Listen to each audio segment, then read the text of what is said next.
Selamat berjumpa kembali dalam kasih Kristus. Mari pada malam hari ini kita mau belajar bersama-sama kebenaran firman Tuhan. Dalam perjalanan kita ke surga, kita harus seperti Yesus, ya, seperti pujian yang lama. Seperti Yesus, seperti Yesus, itu saja yang ku minta. Itu saja ku minta dalam jalanku sampai ke surga. Dalam jalanku sampai ke surga, saya mau seperti Yesus. Amin. Ya. Kalau kita memuji, gampang ya. Tapi kalau praktek memang sulit. Tapi kita bersyukur, kita punya Roh Kudus yang memberi kita kekuatan, kemampuan. Sehingga kita bisa melakukan apa yang diminta oleh Tuhan. Kita mau belajar dari surat Rasul Paulus dalam Efesus pasal 5 ayat 15 sampai 17. Surat Efesus, saya pakai terjemahan bahasa Indonesia sehari-hari ya. Efesus pasal 5 ayat 15 sampai 17.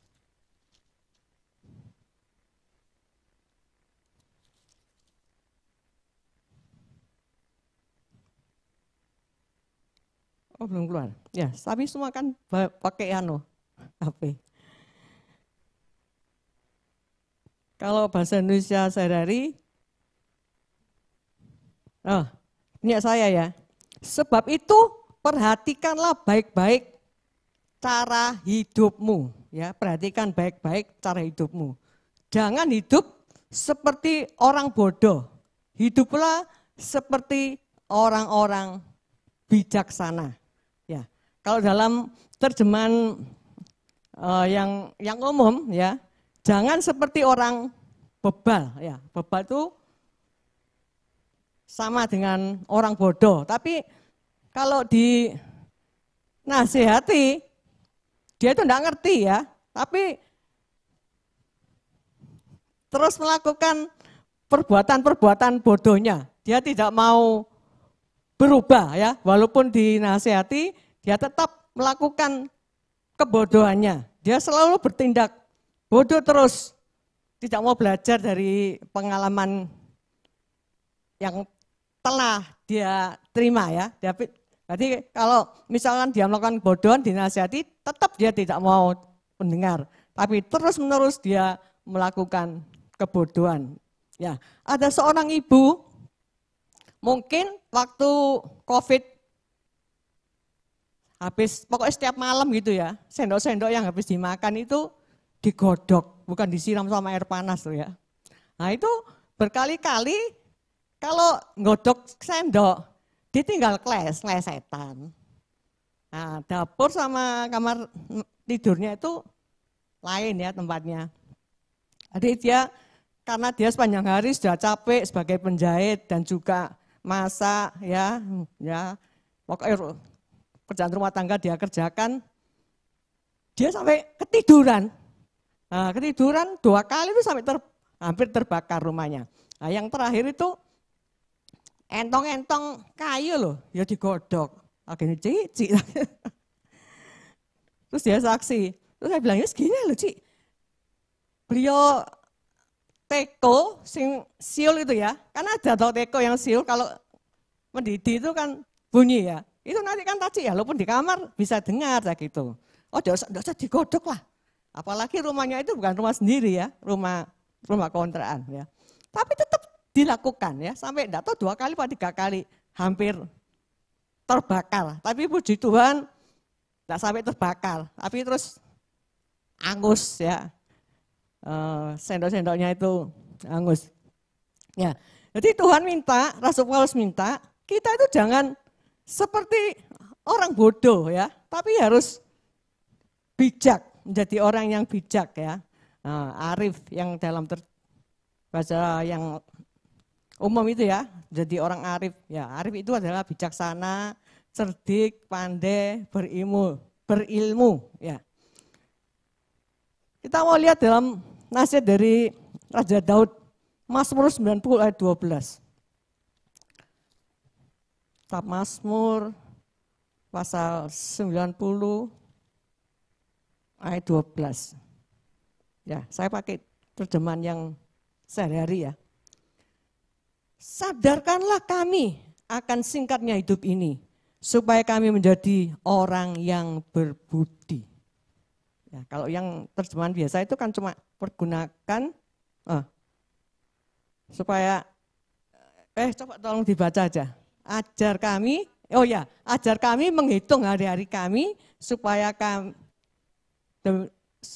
kami beroleh hidup bijaksana, hati yang bijaksana. Ya, terjemahan yang bahasa sehari lebih kita mengerti ya. Sadarkanlah kami singkatnya hidup ini. Ya, jadi hidup kita ini singkat. Jadi pergunakanlah waktu itu supaya kita itu boleh menjadi orang yang berbudi. Ya, jadi ayat yang 15, jangan seperti orang bebal, kebacut ya, bodohnya sudah dinasihati tetap terus melakukan kebodohan itu. Tapi biarlah kita menjadi orang yang bijaksana seperti yang diminta oleh ini betul minyak Daud ya. Kan banyak apa?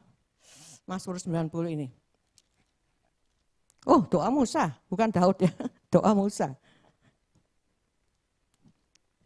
Supaya hidup yang singkat ini kita pergunakan supaya kita boleh menjadi orang yang bijaksana ya.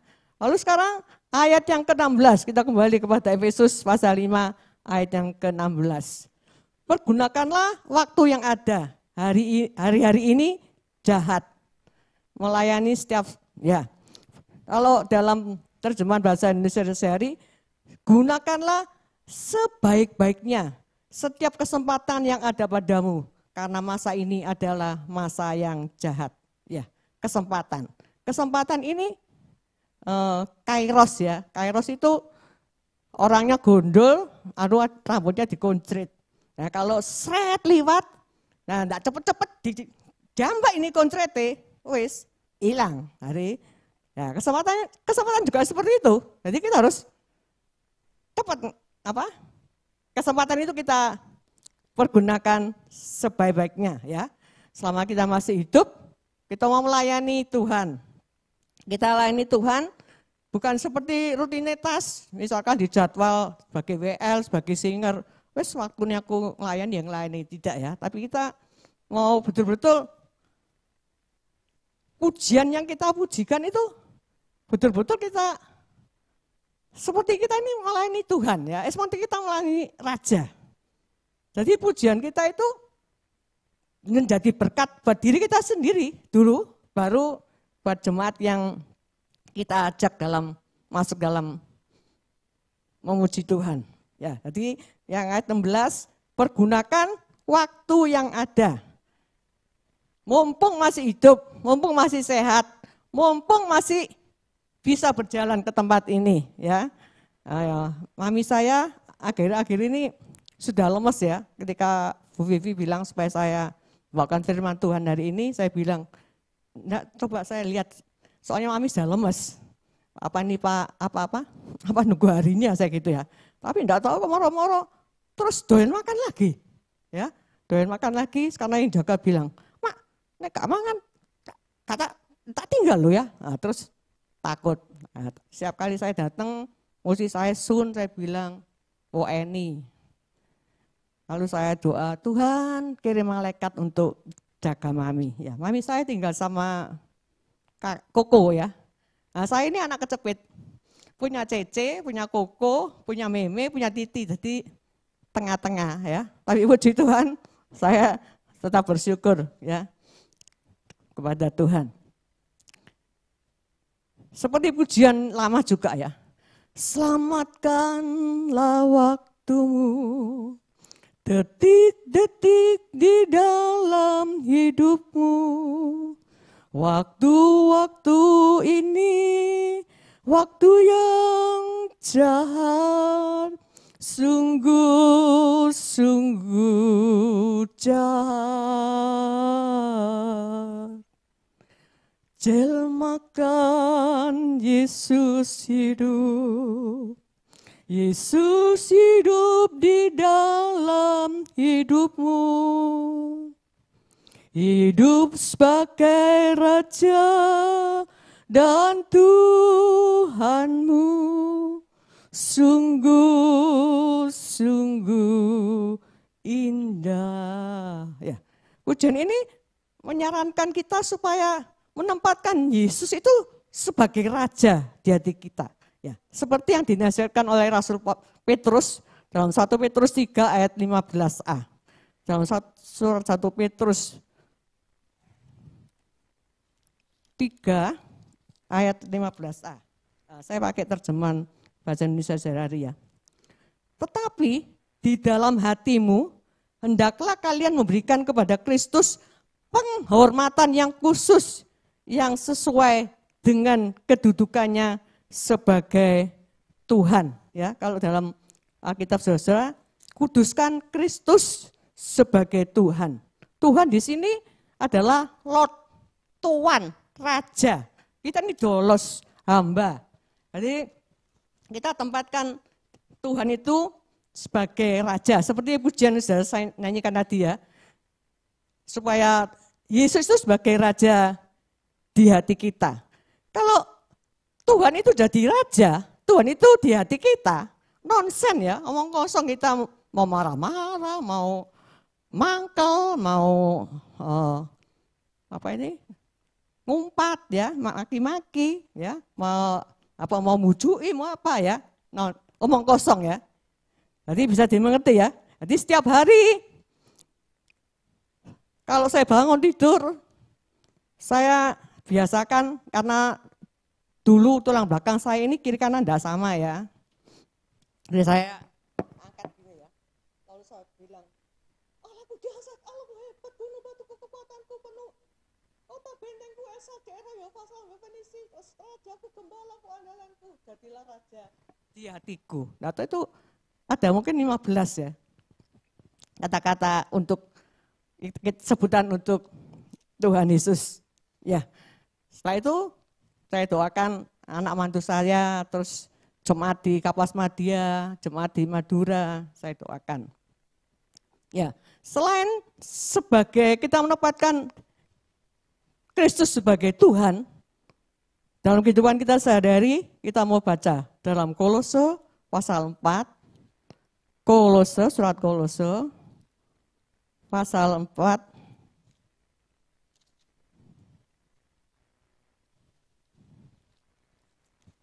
Kolose pasal 4 ayat 5 dan 6. Ya. Ini saya pakai terjemahan bahasa Indonesia sehari-hari. Di dalam hubungan kalian dengan orang-orang yang tidak percaya, hendaklah kalian hidup bijaksana dan memakai setiap kesempatan dengan sebaik-baiknya.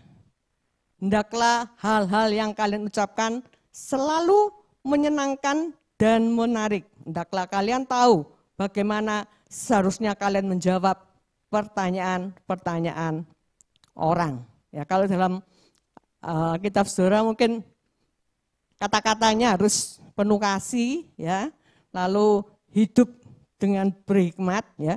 Di sini mengatakan harus hidup bijaksana. Jadi supaya orang tahu, oh ini yang namanya orang Kristen, ya. Mungkin, nah ini pengalaman saya ya. Misalkan belanjanya itu habisnya 25.000, terus uang saya 50.000, kembalinya berapa? 25 ya. Tapi terus dia ngitungnya keliru, disusui 30.000. Dikembalikan apa enggak ya? Ya ini hokiku deh, aku gak di duit. Wah Tuhan ngerti ya, kok aku diimbui. Ya, harus dikembalikan. Kita harus jujur ya, kita harus jujur. Kita tahu mata Tuhan selalu melihat ya. Amsal berapa? 15 ayat 3 berapa ya? Mata Tuhan ada di segala tempat. Jadi terus Tuhan tuh ngeliat kita terus ya. Jadi saubane kita ini dilihat Tuhan terus. Jadi jangan kita main-main dengan dosa ya. Jadi seperti yang saya katakan, kalau Kristus jadi raja, nggak mungkin lah kita mau membujui ya. Ya itu tadi ayat yang ke 16 ya, ayat yang ke-16, jadi pergunakan waktu yang ada, hari-hari ini adalah hari Jaat ya. Jadi setiap waktu kita harus melayani dengan hati kasih ya. Yang paling bagus adalah kasih agape, kasih tanpa syarat. Walaupun aku disakiti, aku tetap mengasihi. Walaupun kata-katanya nyengak, apa itu nyengak? Kasar ya, menyakitkan ya, tetap aku mengasihi. Ya, jadi jalani hidup ini dengan kasih agape, maka kehidupan kita pasti jadi berkat. Mereka akan terheran-heran. Orang ini apa sih dia, apa-apa noe kok tetap kok sih apik ya, sehingga mereka boleh tertarik bahwa kita ini berbeda dengan orang-orang di luar Kristus. Ya, tadi itu yang ayat yang ke-16 ya. Tadi pergunakan waktu yang ada ini kita pergunakan dengan sebaik-baiknya untuk menjadi berkat. Lalu yang ayat yang ke-17, kita kembali ke tadi Efesus tadi ya. Pasal 5 ayat yang ke-17. Jangan bodoh, tetapi selidikilah apa yang dikehendaki Tuhan. Ya, jangan bodoh. Kita jangan bodoh seperti yang dilakukan oleh Esau. Ketika Esau pergi berburu, lalu pulang-pulang sudah lapar, dapat buruan, lihat adiknya masak sup kacang merah, langsung minta. Nah, Yakub ini pinter. Ya tidak apa-apa, tak kasih sak mangkok, tapi jualan dulu hak kesulunganmu. Pikir Esau, sebentar lagi aku mati kok buat apa hak kesulungan. Langsung dianggap remeh ya sama Esau. Dijual lah hak kesulungan itu. Nah, zaman sekarang banyak orang-orang yang kepingin jadi pegawai negeri. Nah, pegawai negeri itu bisa cepat dinaikkan kalau agamanya agama seberang. Nah, kalau sudah jadi agama Islam, terus membalik Kristen, wangel. Itu Pak Kusnandar, kan angkatan laut. Itu agama Kristen, agama Islam, sorry. Terus dia jadi hamba Tuhan, kelihatannya angel, tidak berubah ya. Terus saya bilang, apa-apa kan KTP, pokoknya kan Tuhan tahu. Sekarang sudah jadi hamba Tuhan ya, jadi pendeta. Ya, jadi tadi jangan bodoh ya, jangan hanya untuk kepentingan kampung tengah, lalu kita jual Tuhan Yesus. Lalu selanjutnya, hendaklah kita mengerti akan kehendak Tuhan. Apa yang harus kita lakukan untuk menjadi yang diingini oleh Tuhan? Tuhan ingin supaya kita hidup kudus. Kalau orang tidak kudus, tidak bisa memandang Allah. Ya. 1 Petrus 1 ayat 15. 1 Petrus 1 ayat 15. Ya, sekali lagi ya, baca terjemahan sehari-hari. Sebaliknya, hendaklah kalian suci dalam segala sesuatu yang kalian lakukan. Sama seperti Allah yang memanggil kalian itu suci. Jadi suci dalam segala hal ya. apapun yang kita lakukan, kita harus lakukan dengan suci, ya, supaya kita layak nanti suatu saat menjadi mempelai Kristus karena Dia juga suci. Nah, kita harus lakukan kehendak Tuhan ini. Lalu Matius 11 ayat 29, apalagi yang harus kita lakukan supaya kita mengerti kehendak Tuhan. Matius 11 ayat 29, ikutlah perintahku dan belajarlah daripadaku, sebab aku ini lemah lembut dan rendah hati, maka kamu akan merasa segar. Kita harus belajar kepada Tuhan Yesus. Dia rendah hati dan lemah lembut, ya. Dari 3 ayat yang kita pelajari hari ini, kita harus jadi orang bijaksana. Kita harus menggunakan waktu yang masih ada ini, selagi kita masih sehat, kita melakukan tugas kita dengan sukacita untuk menyenangkan orang-orang sekitar kita, sehingga kita jadi berkat. Lalu kita jangan seperti Esau yang menjual hak kesulungan, tapi kita harus mengerti kehendak Tuhan, yaitu harus hidup kudus, rendah hati, dan lemah lembut. Isi hari-hari yang kita lalui ini dengan hal-hal yang produktif, ya. Mungkin ibu-ibu ada yang pintar masak, pintar merangkai bunga, punya talenta yang macam-macam, pergunakan talenta itu untuk kemuliaan nama Tuhan. Lalu jangan kita berpikiran seperti dunia, seperti yang dinasihatkan oleh Rasul Paulus, Roma 12 ayat 2. Jadi gaya hidup kita juga jangan seperti dunia. Tapi saya lihat di sini ibu-ibu kan maksudnya sudah banyak yang lansia, ya, jadi kan tidak mungkin, ya. Sekarang ini modelnya blus itu ini loh apa? Sak pinggang, ya. Saya pernah negur salah seorang pelayan Tuhan. Lalu pelayan Tuhan yang satunya tuh bilang sama saya, itu baju-baju itu kan dikasih A. Nanti kalau sampai si B ini ngomong laporan, itu loh, hukum itu kok nyuruh aku baju ini kok tak boleh tak pakai.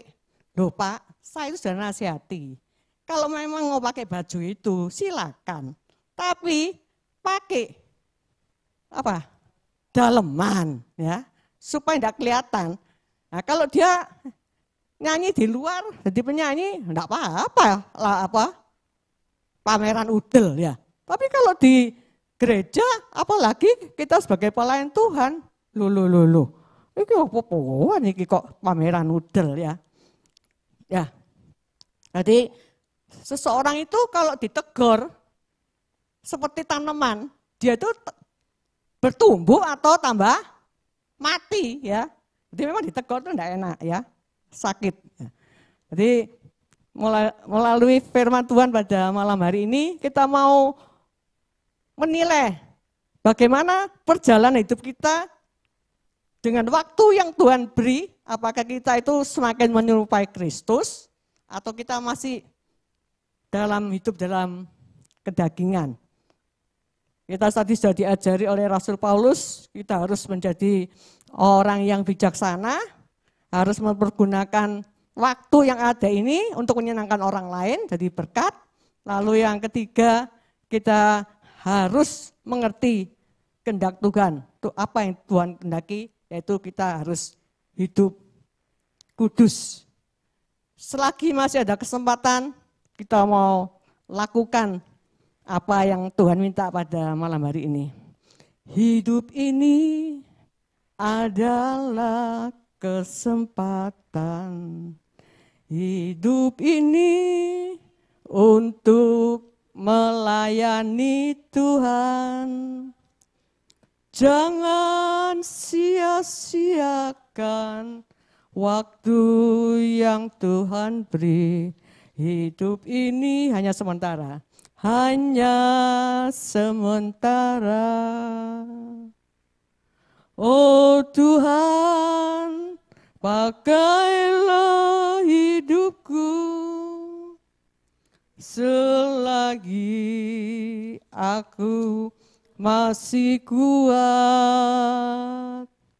Bila saatnya nanti ku tak berdaya lagi, hidup ini sudah jadi berkat.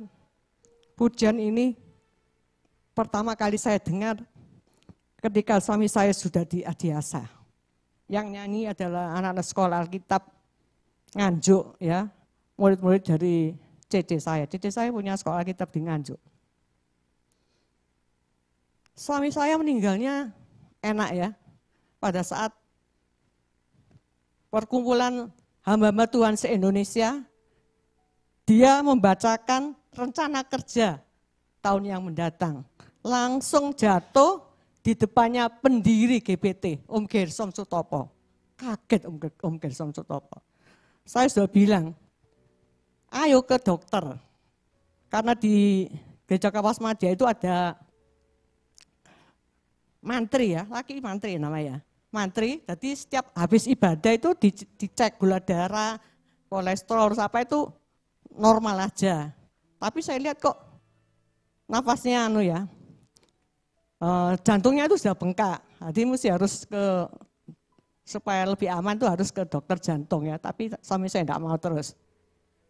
Ya memang mungkin waktunya sudah dipanggil Tuhan.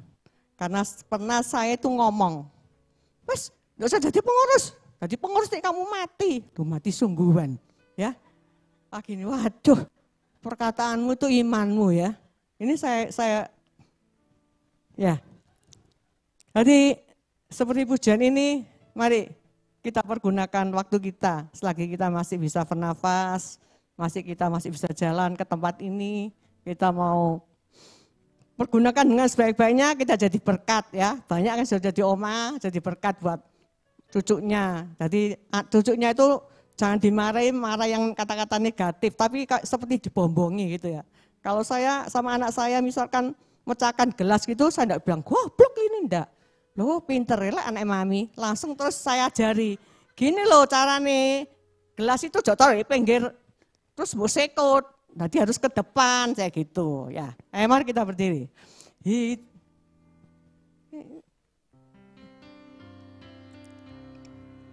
ini adalah kesempatan. Hidup ini untuk melayani Tuhan. Jangan sia-siakan waktu yang Tuhan beri. Hidup ini hanya sementara. Hanya sementara.